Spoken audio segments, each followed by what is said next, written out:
Et je m'appelle David Smetanine, je suis nageur paralympique. J'ai participé à 6 Jeux, d'Athènes 2004 à Paris 2024. Oui, d'abord la perception du mouvement paralympique en général, qui était vraiment en marge des Jeux Olympiques et qui est pleinement intégré maintenant. D'où l'acronyme JOP, dont on parle de plus en plus. Une prise de conscience du public aussi, un engouement du public, une connaissance des différents sports qui existent. Et puis une présence dans les tribunes aussi du public qui a vraiment changé. On passe de 8 000 à Athènes en 2004 à 17 000 à Paris à l'Arena de la Défense. Donc bien sûr que ça a amené beaucoup de choses. Un regard différent aussi en général sur le handicap, une prise de conscience qui va au-delà du sport et qui nous aide aussi au quotidien à mieux percevoir le handicap. Non, chaque jeu, chaque Olympiade a été un parcours différent. En 2004, c'était la découverte, j'étais un peu spectateur, mais je suis médaillé pour autant quand même. Cette médaille m'a donné beaucoup confiance en moi, vraiment, dans la perspective de 2008. Et 2008, ça a été la consécration avec 2 médailles d'or et 2 médailles d'argent. Je reviens de Pékin, le Français le plus médaillé des Jeux. Depuis, quelqu'un a fait mieux dans ma discipline, un certain Léon Marchand.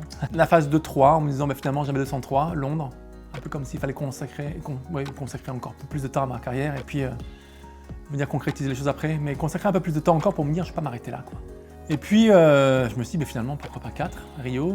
Je suis blessé ensuite un peu plus tard. Il n'était pas question pour moi d'arrêter les Jeux sous une blessure. Et puis les 5e, Tokyo, en me disant finalement on a 1 an de moins à tirer parce que...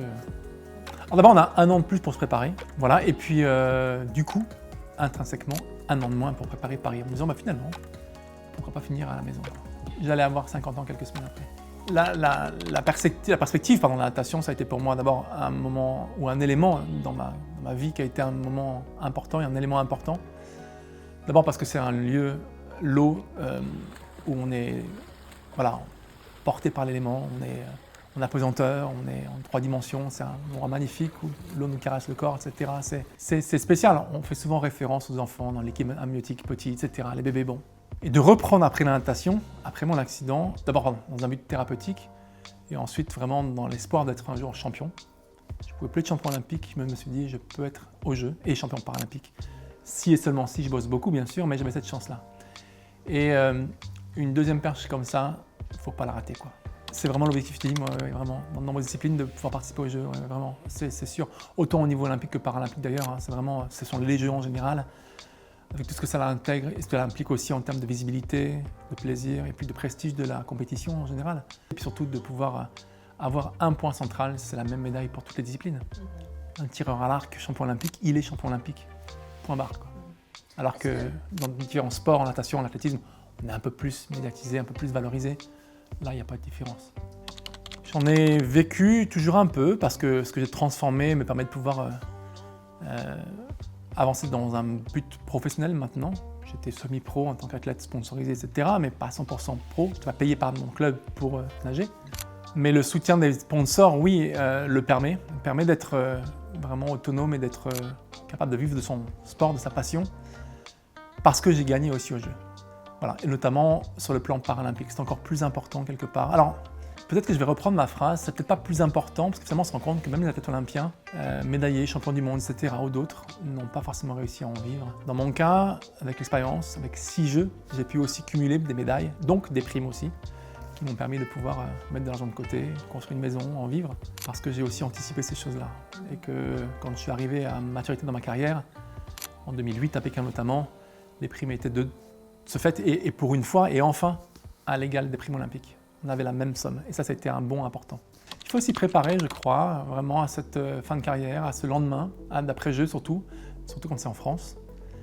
Donc, une fin de carrière, ça se prépare, ça s'anticipe. Moi, j'ai préparé cette chose-là, je l'avais anticipé depuis très longtemps, donc ça n'a pas été très, très dur. Ça a été nécessaire, ça a été un choix. Et un choix, ça veut dire ce que ça veut dire. Ça veut dire qu'on n'a pas ce problème de poids en disant est-ce que j'ai fait le bon choix, est-ce qu'on sait ce qu'on fait. C'est une bonne remarque et c'est pas facile en effet de pouvoir concilier cette après-carrière, cette fin de mise en lumière quelque part, avec une suite que l'on veut aussi belle, aussi ambitieuse. Pour y parvenir, pour moi, ça a été transformé depuis le début finalement. D'accompagner mon projet sportif, double projet, avec un projet universitaire, enfin scolaire, puis un projet professionnel derrière, de façon à pouvoir vite transformer l'essai. Et c'est ce que je fais aujourd'hui en conférence, dans les boîtes que j'accompagne en tant que consultant aussi, pour pouvoir justement capitaliser sur tout ce que j'ai construit, tout ce que j'ai semé comme petite graine depuis 24 ans, 6 Jeux, 7 championnats du monde, 7 championnats d'Europe, de façon à être encore plus légitime dans mes actions, dans ce que je dis, dans mon discours, etc. Et c'est comme ça qu'on prépare la suite. Deux choses, oui, on tient compte de la santé mentale désormais. Ça n'a pas toujours été le cas. Et la première des deux réponses, des deux arguments, on va dire, oui, c'est le fait que j'ai jamais été accompagné sur un plan psychologique ou mental. J'ai fait ce choix d'être autonome et de faire confiance à mon travail, à mon engagement d'entraînement. Ça a été ma préparation mentale.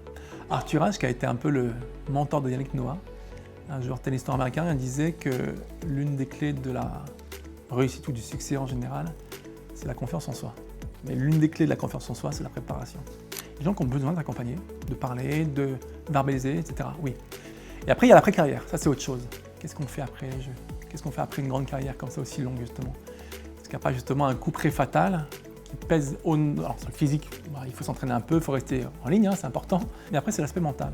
Ça se prépare aussi. De façon à être accompagné, si besoin, en tout cas pour pouvoir verbaliser les choses et se dire j'ai fait ce choix-là aujourd'hui, je le mûris pleinement et je sais où je mets les pieds. Parce qu'il y a un retour de bâton qui peut être violent. Parce que je les aurais fait différemment. Alors d'abord, je les aurais toutes refaites, ça c'est sûr. Différemment, peut-être pas compte tenu de ce que j'ai pu réaliser et compte tenu de la fin que j'ai pu voir et avoir la plus belle, quoi. Finir dans son propre pays avec une telle ovation le dernier jour, le 6 septembre 2024, restera gravé à vie. En tout cas, j'ai zéro regret sur mes choix sportifs. Je pense que j'ai plutôt bien géré les choses. Après, on n'est jamais sûr de rien. Il faut toujours faire mieux. Et quand on a vécu les choses, revenir en arrière en se disant « et si j'avais fait ça ?» avec des si, on mettrait pareil en bouteille, comme on dit. Alors s'il y avait un conseil à donner, simplement, ça serait de profiter dans un premier temps de l'instant présent, parce que ça passe très vite et que c'est vraiment une consécration incroyable de 4 ans de travail. Et deuxièmement, leur rappeler que s'ils sont là, c'est qu'il y a une raison. Le travail et le travail. On n'arrive pas au jeu de façon impromptue comme ça, c'est pas un hasard, c'est la force du travail, l'engagement au quotidien, tous les jours. C'est une belle récompense. Et c'est important de le préciser, parce qu'au niveau paralympique notamment, on pensait que quand on était en situation de handicap et qu'on faisait du sport, on allait aux Jeux paralympiques. Non. Les minima sont très difficiles. Il y a 4350 athlètes qualifiés, tous sports confondus, il n'y a pas un de plus.